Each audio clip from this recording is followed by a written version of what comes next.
आणि आज बार्शीमध्ये स्थानिक स्वराज्य संस्थांच्या नगरपालिका आणि नगर परिषदेच्या निवडणुकांच्या निमित्ताने प्रचार सभा होते।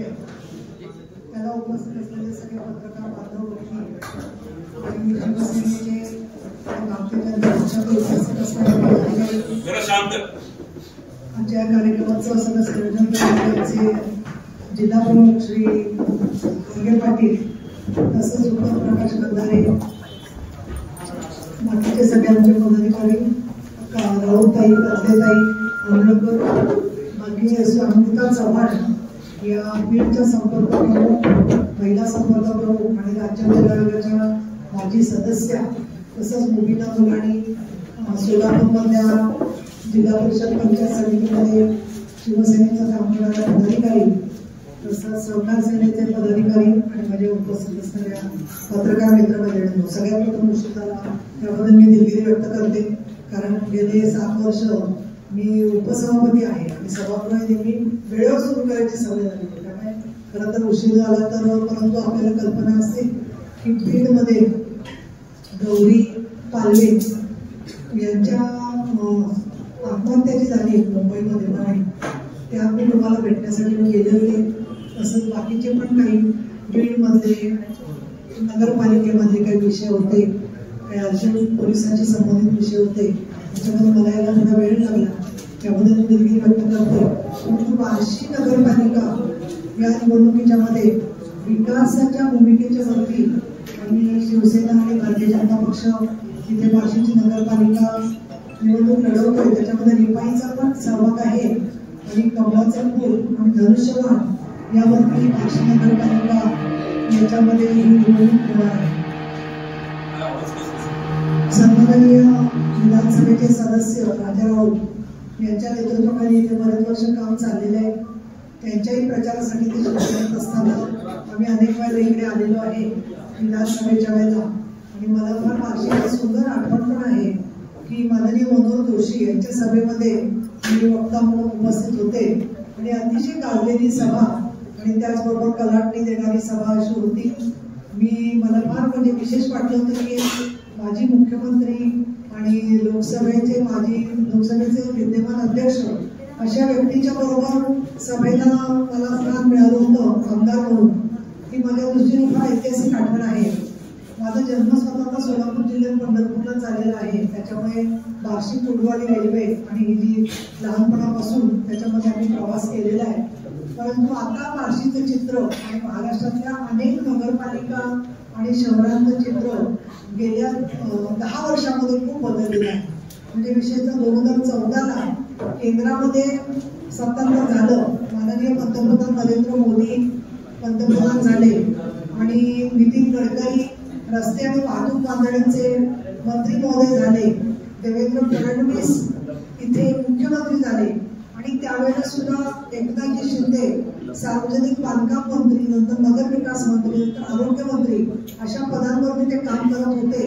आणि नंतर कोविडचा काळ जर का सोडला तर 2023 पासून महायुतीचं राज्य महाराष्ट्रामध्ये आहे आणि त्यामध्ये एक आपल्याला दिसते की दळणवळणाच्या बरोबर मोठ्या प्रमाणामध्ये नागरिकांना IT क्षेत्र किंवा इतर सोयी सुविधा व त्याच्यात वैद्यकीय सुविधा असतील या सुविधांच्या बरोबरीने महाराष्ट्रामधल्या सगळ्याच पायाभूत सुविधा बदलल्या। आपण बघतो की सोलापूरच्या मधले आणि बार्शीच्या जवळपासचे रस्ते सुद्धा मोठे झाले, चांगल्या प्रकारे तिथे पाहिलं तर मला 15 वर्षापूर्वी चित्र आठवतं की तेव्हाची असणारी दुकानं आणि आता जी असणारी वेगवेगळी दुकानं याच्यामध्ये उदारीकरण, आर्थिक उदारीकरणाचा परिणाम म्हणून वेगवेगळ्या प्रकारची प्रॉडक्ट्स विकणारे छोटे छोटे उद्योग आणि सोलापूरमधल्या शेतकऱ्यांनी केलेले प्रयोग याच्या संदर्भात सुद्धा माहिती समोर येते।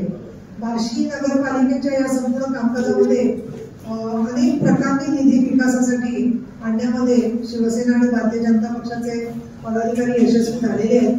त्याची आकडेवारी आपल्याकडे आहे, पण तरी मी आपल्या थोडा वेळ घेऊन 5 मिनिटांमध्ये पाणी पुरवठ्यासाठी 296 कोटीचं काम, तसंच MIDC इकडे येण्याच्या दृष्टीने केलेले प्रयत्न, आरोग्य सेवा आणि उपजिल्हा रुग्णालयासाठी केलेलं काम, भगवंत तीर्थक्षेत्रासाठी 290 कोटी, म्हणजे ज्याला आपण म्हणून फार मोठ्या प्रमाणामध्ये परंतु पुढच्या काळामध्ये तीर्थक्षेत्रांचा विकास योजना राबवून बार्शी, तुळजापूर, पंढरपूर, गाणगापूर, अक्कलकोट अशा प्रकारचे एक चतुष्कोनी मार्ग सुद्धा तयार होऊ शकतो की ज्याच्यामधून उद्योग, रोजगार आणि पर्यटन आम्ही तीर्थक्षेत्राच्या विषयाकडे जसं आस्तिकतेने आणि श्रद्धेने पाहतो, त्याचबरोबर पर्यटन आणि रोजगाराच्या भूमिकेतून आपण पाय लागलं तर पर्यटन हा एक उद्योग म्हणून सुद्धा त्याच्याकडे पाहायला पाहिजे. या भूमिकेमधून सगळ्या बार्शीमधल्या नगर विकासाच्या मध्ये तीर्थक्षेत्रांचं चांगल्या पद्धतीने सुधारणा करणं आमचं ध्येय आहे.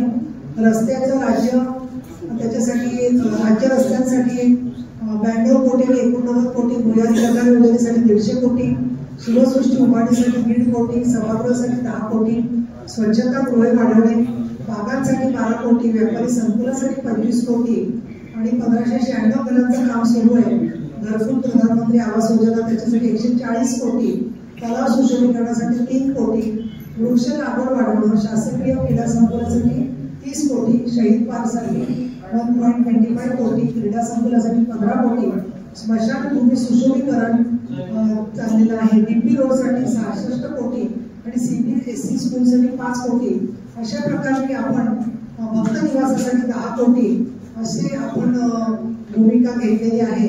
शिवसेना आणि भाजपच्या उमेदवारांना प्रचंड बहुमताने महायुतीसाठी आपण, मी तर असं म्हणेन बोलतो की दिल्लीमध्ये आमचं सरकार, मुंबईमध्ये आमचं सरकार आणि आमच्या गावात आमचं सरकार, ही भूमिका बार्शीच्या मध्ये फार चांगली आहे.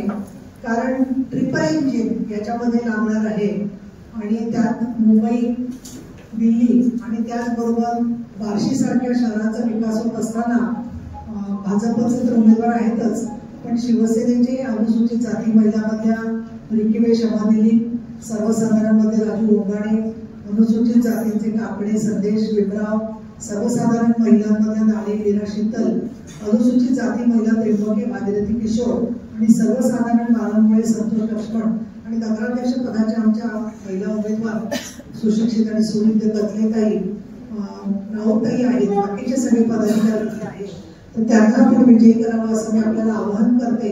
आणि मुळामध्ये वैयक्तिक टीका न करता इथल्या बार्शीच्या विकासाच्यासाठी आम्ही काम करत असताना आमच्याकडे फार मोठी एक शक्ती आहे आणि ते म्हणजे स्वतः फडणवीस साहेब, शिंदे साहेब हे दोघे जण. त्यांच्यापैकी सार्वजनिक बांधकाम विभाग हा भाजपकडे असला तर नगर विकास विभाग माननीय शिंदे साहेबांकडे आहे आणि त्यांनी ज्या ज्या ठिकाणी लोक अडचणीत असतात त्या प्रत्येक ठिकाणी अष्टपैलू पद्धतीने नगर विकासाच्या कामाला वेग देण्याचा प्रयत्न अनेक वर्ष केलेला आहे. आणि हा जो ते निधी देतात त्या निधीच्या आणण्याबरोबर जनतेच्या छोट्या मोठ्या सोयी सुविधा, मग मुख्यमंत्री निधीतून वैद्यकीय बिलांची राहलेली मदत असेल किंवा इथे हॉस्पिटलसाठी केलेली मदत असेल, या सगळ्यांच्या बरोबरीने इथलं जीवन सुरक्षित आणि चांगल्या प्रकारचं व्हावं.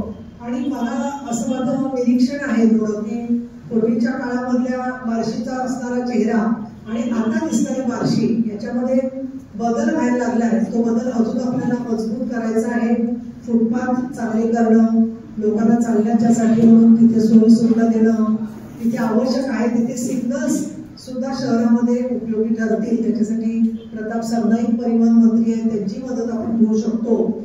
आणि या सगळ्याबरोबर एक योगदान म्हणजे लोकसभा निवडणुकीच्या वेळेला सगळीकडे एक नॅरेटिव्ह पसरलेला होता की लोकसभेच्या निवडणुकीप्रमाणे विधानसभेचा निवडणुकीचा निकाल लागणार, परंतु राजकारण आणि सिनेमा याच्यात फार फरक असतो.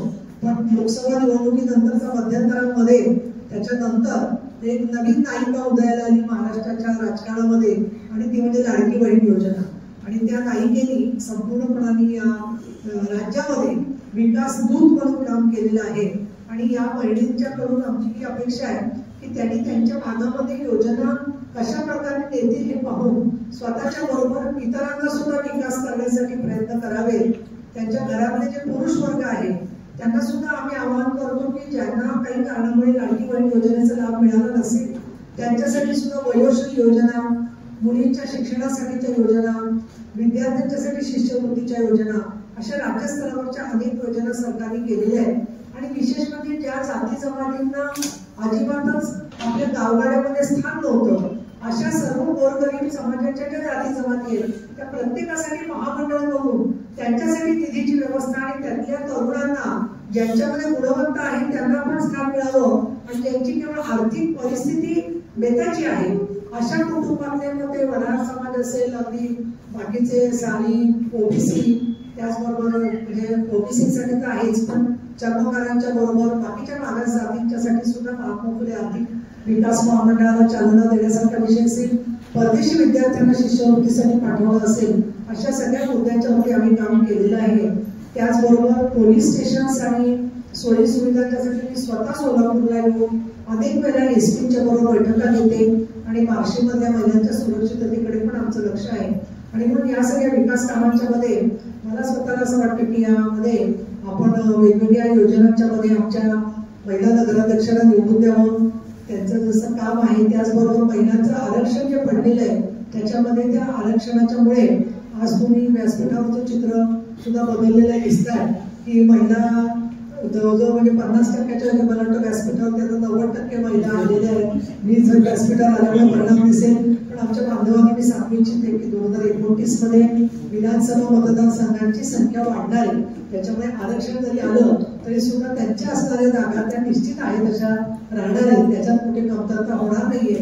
आणि पुढच्या काळामध्ये महिला विकासाच्या दूत म्हणून काम करत असताना आपण पाहतोय की क्रीडा क्षेत्र असेल किंवा सर्व क्षेत्रांच्या मध्ये महिला जात असताना तरी काही त्यांच्या अडचणी येतात, ज्याच्यात काही ठिकाणी आत्महत्या, काही ठिकाणी हुंडाबळी, काही ठिकाणी छोट्या मुलींवरचे अत्याचार अशा ज्या घटना घडताना दिसत आहेत त्याच्यामध्ये सुद्धा सुरक्षेच्या दृष्टिकोनातून आपण पोलिसांच्या मदतीने इथे प्रत्येक ठिकाणी भरोसा सेल म्हणजे जो बार्शी शहरामध्ये त्याला अजून वेग दिला पाहिजे की इथल्या इथेच आपल्याला प्रश्नांचा निपटारा करता येऊ शकेल, त्या दृष्टीने क्रीडा क्षेत्राला सुद्धा वेग देण्याचं काम आपण करत आहोत. आणि ही नगरपालिका जी आहे ती नगरपालिका मला त्यांनी सांगितलं की विसोबा खेचर हे संत पंजाबशी जोडले गेलेले होते आणि ते तेग बहादूर यांच्या सुद्धा आता स्मृती दिनाने सगळं चाललेलं आहे. तर आपला हेतू केवळ मुलांचं काहीतरी आक्रमण करून देणं किंवा स्तोम वाजवणं असं नाहीये, पण हा सोलापूर जिल्हा वारकरी पंथाच्या दृष्टीने फार महत्वाचा आहे आणि जाती धर्माच्या पलीकडे जाऊन समाजातली एकात्मता वाढावी म्हणून जे काम युतीने केलेलं आहे त्या कामाचा भाग म्हणूनच बार्शी शहराच्या विकासाकडे आम्ही सातत्याने पाहतोय. तर आपण आम्हाला आमच्या उमेदवाराला विजयी करावं असं मी आपल्याला विनंती करते. तुम्हाला